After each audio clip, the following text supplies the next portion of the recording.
Hey there, it's Sharon Pope.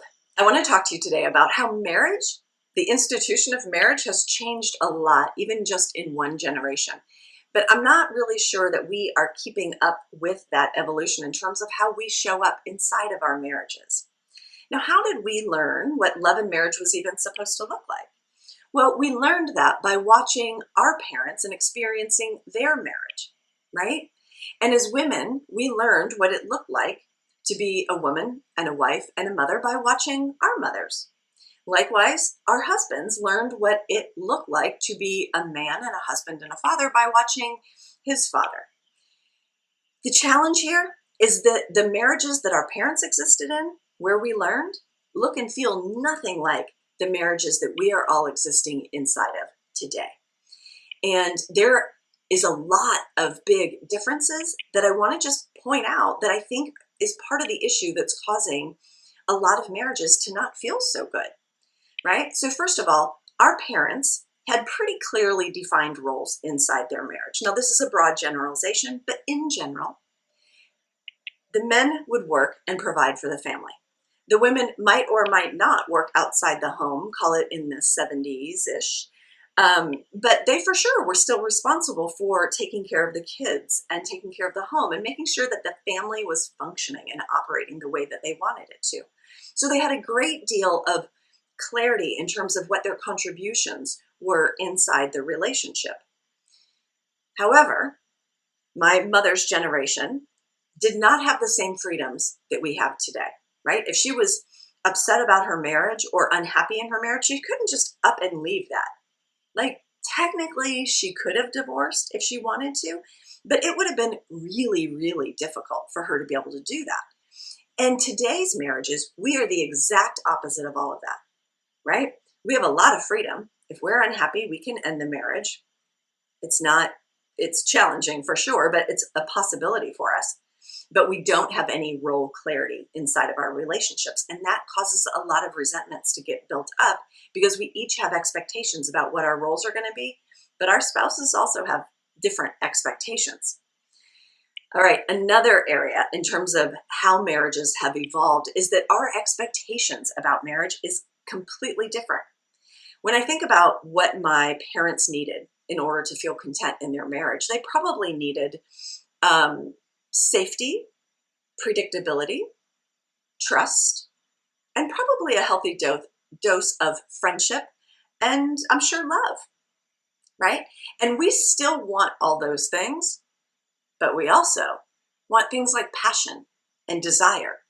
Those are things that we very much want to be a part of our most intimate experience today, where those things were not that terribly important 1 or 2 generations ago.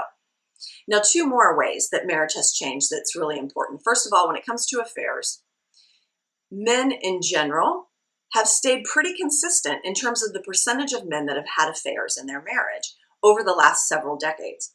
The thing that has not remained consistent is the increasing percentage of women who are having affairs inside their marriage, right? In my mother's generation, certainly in my grandmother's generation, women were not out having affairs. That was not a possibility, right? Because we needed men for providing and protecting, for financial security and social status. We don't need the providing and protecting anymore, but we really want more. We're demanding more inside of our marriages than previous generations did. And lastly, the social environment that we are operating in, that we are raising families in, is completely different than my parents' generation when they were raising their family. So think about it. We are all tied to our cell phones, these mini computers, all day long, right? We're on social media daily. For some of us, it might even be hourly. And we have online access to almost any piece of information or any product. Literally within seconds, we can get access to it.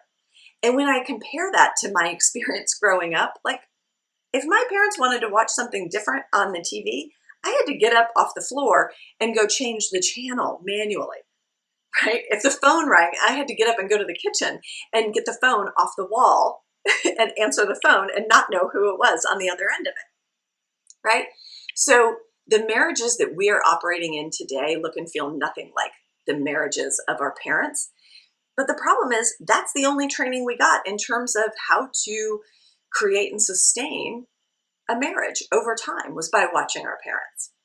And that's what I think is part of the issue, and why so many marriages don't feel good and they're ending at increasing rates over time. Okay, I've got some big news to share with you. Next week, I am launching my latest book. It's called In Love, 21 Relationship Secrets for when you have love for him, but you're no longer in love with him. If you have ever said those words or thought those words, I want you to know that this book is for you. Now, I am launching this book next week, and we're going to do a bunch of specials around it, which means there's going to be a discounted price for the book, and there's going to be several special bonus materials available to you, but only for next week, right? And so if you don't want to miss out on the discounts and the bonuses, then I want you to go to inlovewaitlist.com and sign up. And when you do that, you are going to literally be the first people that I give access to related to the new book launch next week. So if that's of interest to you and you want to make sure you don't miss it, go to inlovewaitlist.com.